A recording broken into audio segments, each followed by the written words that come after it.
राधे राधे प्यारे भक्तों। ओम श्री गणेशाय नमो नमः। भगवान गणेश की कृपा सदा आप और आपके परिवारजनों पर बनी रहे। आप सभी का दिन शुभ और मंगलमय हो। आज हम प्रस्पान करेंगे संकुष्टि गणेश चतुर्थी व्रत कथा। संकुष्टि गणेश चतुर्थी व्रत करने से घर परिवार में आ रही विपदा दूर होती है।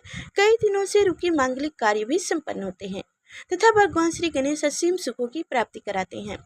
माह की किसी भी चतुर्थी के दिन भगवान श्री गणेश की पूजा के दौरान संकुष्टि गणेश चतुर्थी व्रत की कथा पढ़ना या सुनना जरूरी होता है। इससे संबंधित 4 कथाएं प्रचलित है, तो इन कथाओं को ध्यानपूर्वक सुनिएगा। कहा जाता है कि बिना व्रत की कथा सुने व्रत अधूरी मानी जाती है, तो इसलिए आप सभी लोग ध्यानपूर्वक इन कथाओं को सुनिएगा। और कथा सुनने से पहले आप सभी से अनुरोध है कि कमेंट बॉक्स में जय श्री गणेश जरूर लिखिएगा और लाइक कर चैनल को सब्सक्राइब कीजिएगा।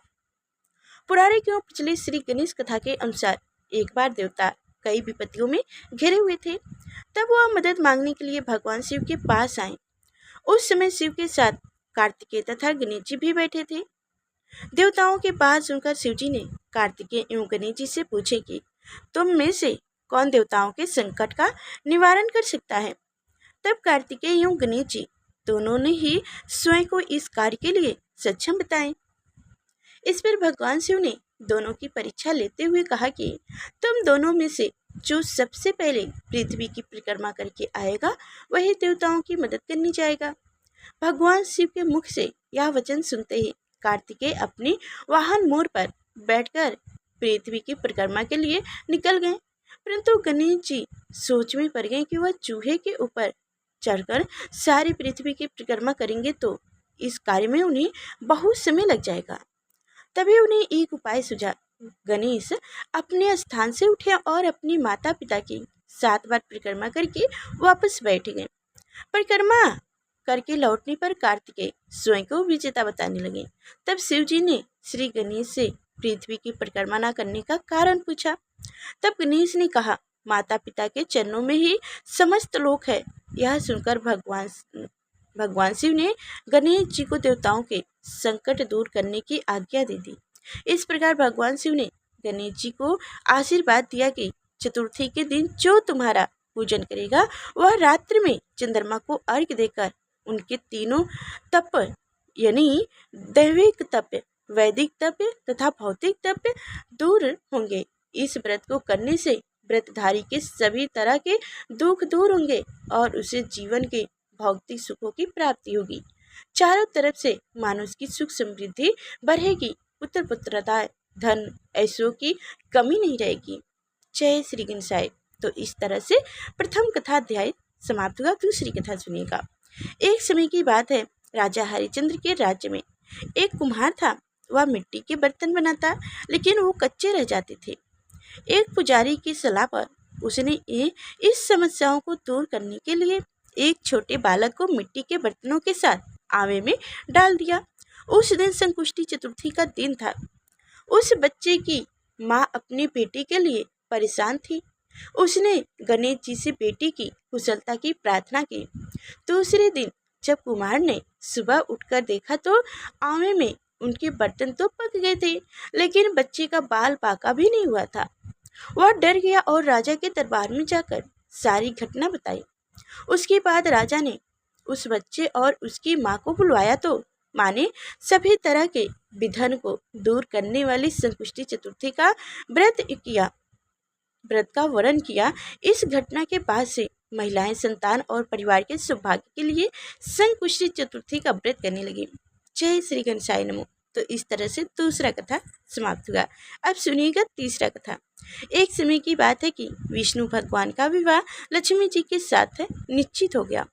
विवाह की तैयारी होने लगी। सभी देवताओं को निमंत्रित भेजा गया, परंतु गणेश जी को निमंत्रण नहीं दिया गया। कारण जो भी रहा हो, अब भगवान विष्णु की बारात जाने का समय आ गया।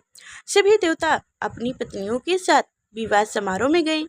उन सब ने देखा कि गणेश जी कहीं दिखाई नहीं दे रहे हैं। तब वो आपस में चर्चा करने लगे कि क्या गणेश जी को न्योता नहीं दिया गया या स्वयं गणेश जी ही नहीं आए।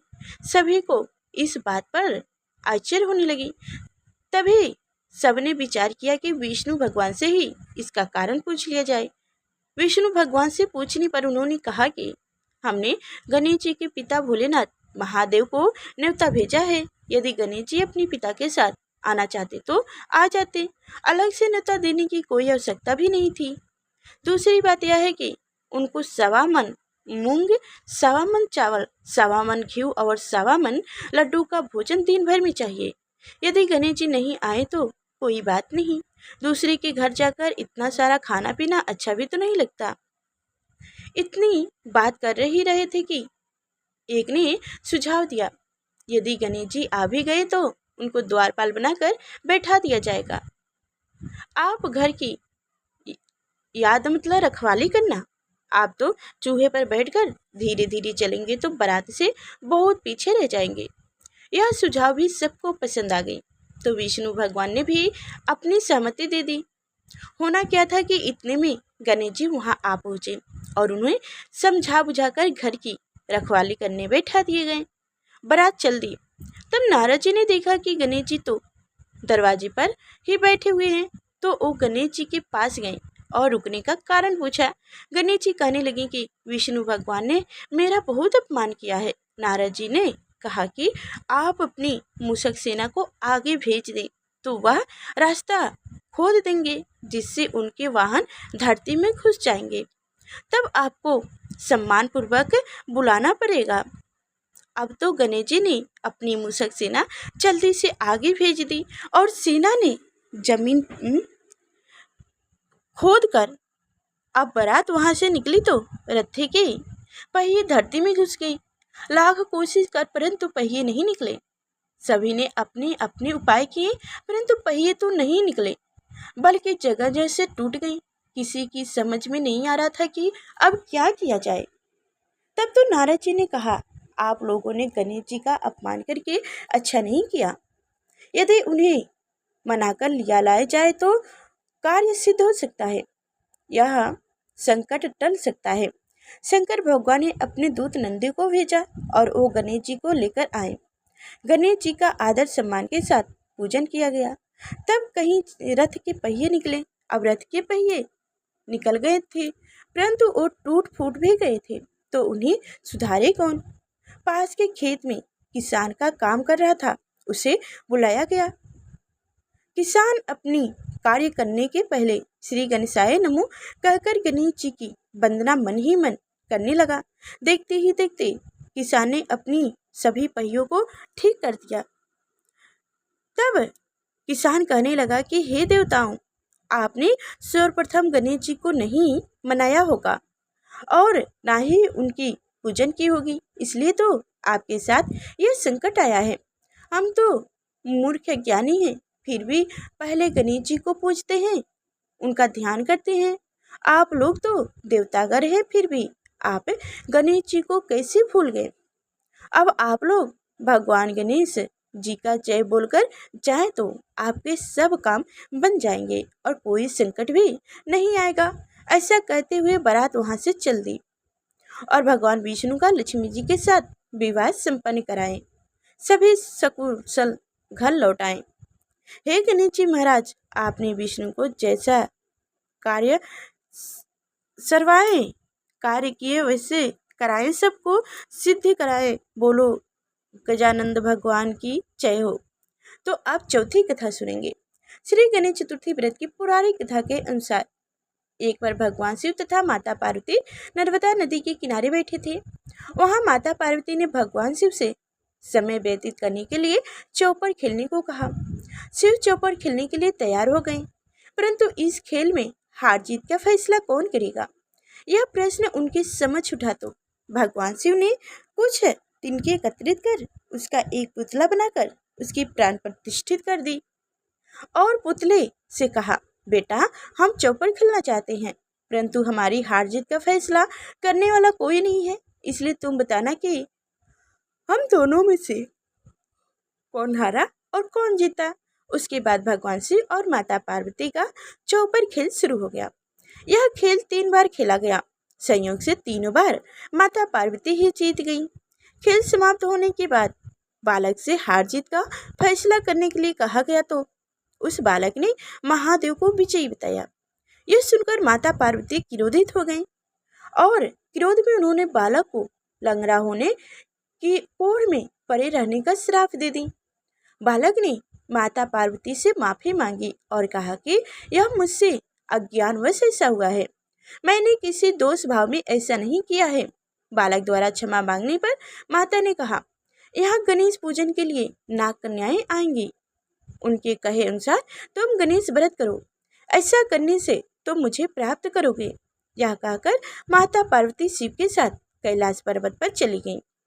1 वर्ष के बाद उस स्थान पर नाग कन्याएं आई। तब नाग कन्याओं से श्री गणेश के व्रत की विधि मालूम करने पर उस बालक ने 21 दिन लगातार गणेश जी का व्रत की। उनकी श्रद्धा से गणेश जी प्रसन्न हुए। उन्होंने बालक को मनोवांछित फल मांगने के लिए कहा। उस पर उस बालक ने कहा, हे विनायक, मुझ में इतनी शक्ति दीजिए कि मैं अपने पैरों से चलकर अपने माता पिता के साथ कैलाश पर्वत पर पहुंच सकूं और वो यह देखकर प्रसन्न हो जाएं। तब बालक को वरदान देकर श्री गणेश अंतर ध्यान हो गए। उसके बाद वह बालक कैलाश पर्वत पर पहुंच गया और कैलाश पर्वत पर पहुंचने ही अपनी कथा उसने भगवान शिव को सुनाई। चौपर वाले दिन से माता पार्वती शिव जी से विमुख हो गई थी। अंत्य देवी के रुष्ट होने पर भगवान शिव ने भी बालक के बताए अनुसार 21 दिनों तक श्री गणेश का व्रत की। इस व्रत के प्रभाव से माता पार्वती के मन में से भगवान शिव के लिए जो नाराजगी थी वह समाप्त हो गई। तब यह व्रत विधि भगवान शंकर ने माता पार्वती को बताई। यह सुनकर माता पार्वती के मन में भी अपने पुत्र कार्तिकेय से मिलने की इच्छा जागृत हुई। तब माता पार्वती ने भी 21 दिन तक श्री गणेश का व्रत की तथा दुर्वा, फूल और लड्डुओं से गणेश जी का पूजन अर्चना की। व्रत के 21वें दिन कार्तिकेय स्वयं माता पार्वती जी से आ मिले। उस दिन से श्री गणेश चतुर्थी का यह व्रत समस्त मनोकामनाओं की पूर्ति करने वाला व्रत माना जाता है। इस व्रत को करने से मानुष के सारे कष्ट दूर होकर मानुष को समस्त सुख सुविधाएं प्राप्त होती है। बोलो भगवान गणेश की जय हो, माँ पार्वती की जय हो, शिव शंकर की जय हो। तो इस तरह से विनायक चतुर्थी व्रत कथा समाप्त हुआ। आप सभी को हमारी कथाएं कैसी लगी कमेंट बॉक्स में जरूर बताइएगा और लाइक कर चैनल को सब्सक्राइब करना ना ही भूलिएगा। तो फिर चलते अगले नेक्स्ट वीडियो में मिलेंगे, तब तक के लिए धन्यवाद।